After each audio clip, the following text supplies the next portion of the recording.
Kenosha's success this year? Yeah, I thought the guys really embraced the week that we were up there. You know, obviously all the benefits that we have, being together, you know, sacrificing, coming together, and then the work that we get done up there. You know, a week ago Monday was as hot and humid of a day as maybe we've had, which we needed, and I thought the guys really handled it well. So, yeah, I thought it was a really good camp, and now obviously putting the finishing touches on camp here today and tomorrow, and then we'll do our mock game Wednesday and get moving forward. So guys have been working really hard and really diligently. This for the last 3 years, you've known where your offensive leadership is coming from. With Clayton gone, where's it coming from this year? I think it's coming from a lot of places. I think it's still coming from the quarterback room, whoever ends up being the starter, and whoever ends up being the backup. I think it's gonna be really important, you know, how they lead. And we've been pretty fortunate in that room. I think those guys have learned from some great leaders. A guy in particular, most recently like Clayton. I think Jared has done a terrific job up front. If I were to say who is our probably most outspoken leader, it would be Jared. I think he's a guy who's played a ton of ball. He's kind of been through the ebb and flow of a career, some highs and some challenges, and I think he's just done a terrific job leading throughout. I think in the superback room, you got some guys with some experience like Trent Goins, who's been on our leadership council and has done a really good job leading. And that receiver group across the board, I think, has done a terrific job. So I think the group has been well led throughout all camp and really the whole offseason. Is there a value in having leadership coming from an offensive line? Yeah, oh, absolutely. I think you got to have, first of all, I think you got to have leadership in every position, right? And if you have that, then maybe some guys step up and end up leading the side of the ball in the team. But yeah, it's been great to watch JT. He's done a great job. Pardon me if you've already said this before. Do you have an idea of when you'll make a decision as far as the starting quarterback, and then, you know, a certain number of practices prior to the opener when they can get close? Yeah. Well, I think we play at 1 o'clock on the West Coast, so I'll make that decision at 12:59. So you all will be the last to know. I promise you. I won't even tell you. Thanks. You're welcome. Appreciate it. Absolutely. Absolutely. Greg Newsome, what did you see out of him last year, and what do you hope he shows you this year? What's the next step? Yeah, I mean, a guy that I think came in ready to compete right away, and unfortunately had to battle through some injuries there in the middle portion of the season. And then, you know, we kind of looked at the end of the year, we went to him and talked to him about whether or not he wanted to preserve the 4 games in shirt or, you know, go out and play in the Big Ten Championship with an opportunity to play in the Rose Bowl. And he obviously chose to play, which I think tells you what kind of teammate that he is. We gave that to him and his family. It was up to him. So what do I expect from him? I expect a guy who's going to have, I think, high compete level, a guy that obviously understands our defense, but a guy that's ready to go out and compete, have a short memory, and win. I mean, every rep that, you know, corners have, it's a win. It's not, you know, hey, I tied. You either win or you lose. And you know, you can tie as a D lineman, you can tie as a linebacker. You can't tie as a corner. And you know, I think he's just got to have that high level of compete, and he's got that in his DNA already. You know, he's just got to be a little bit more consistent.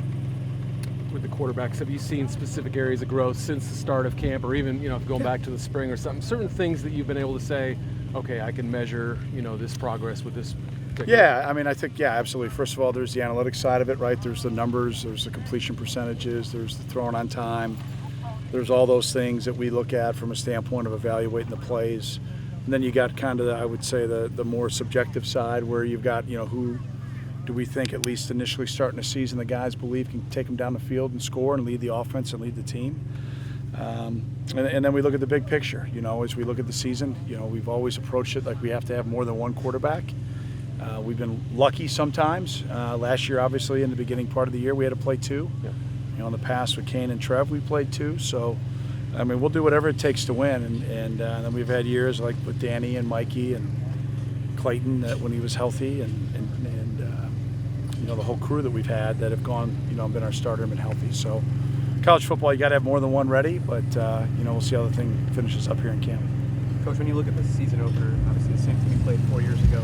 What about the program has changed since that time? Their program or ours? No, your program. We've won 36 games, I think, or something like that. So that puts us 14th in the country, or 9th, 14th, I don't know, whatever. I'm getting grayer. Graduated 4 more great classes, played in the Big Ten Championship game. Are there any? Walter Athletic Center, Hutchinson Field, Ryan Fieldhouse. Want to keep going? right. Are there any parallels you draw from that offseason to this one, or specifically with the quarterback competition? Oh, you're going deep thoughts with Jack Handy on me, aren't you? I see where you're going now. Yeah, I mean, I think there's some similarities there, right? We started a first-time starter in Clayton in that game. You know, obviously Stanford is as consistent of a team as you're going to play from a execution standpoint, physical standpoint. I mean, they're one of the top 10 programs over the last 4 years, and even beyond that for a reason. Coach Shaw's done a fabulous job, and they got great players and great assistant coaches. So, you know, we know what we're going to get from them. So we'll expect, you know, a great challenge.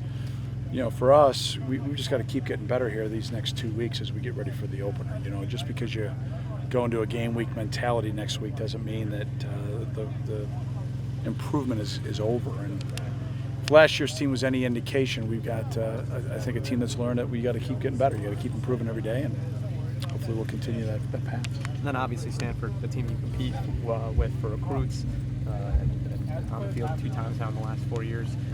Is this sort of a benchmark game for you, kind of like the games against Duke?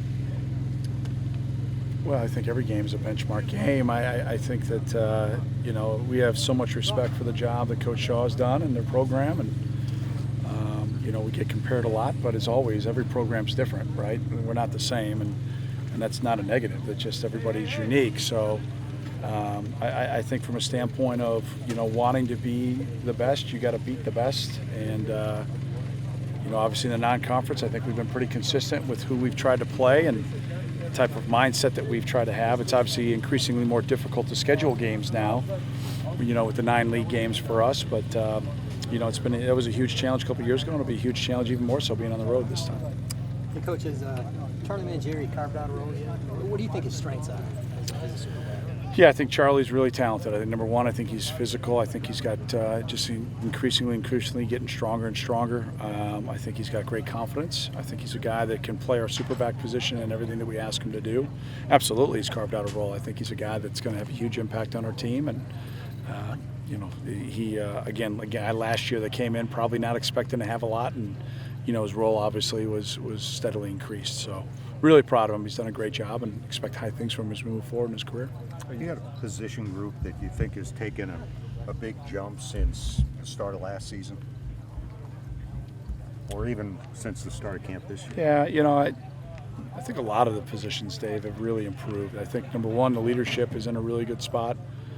I think that the guys have really worked diligently since we got back together in January. You know, you win a bowl game against a great opponent. I think some are even predicting to be in the Final Four preseason, which I would concur. I think they're an outstanding opponent.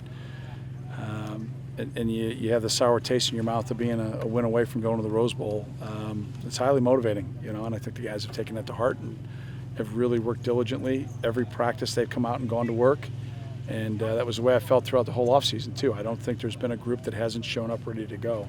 Is there ebb and flow? Is there good days and bad days? Yeah, of course there's going to be. But no, the group as a whole, I think, has been great. So I think we've just improved as a program. And now we're gonna find out in a couple of weeks, you know, where we're at against not a good opponent, against a great opponent. And you know, there's very few teams in the Power 5 level that take on the challenge that we're going to take on. And it's going to be daunting, but at the same time, it's a great opportunity.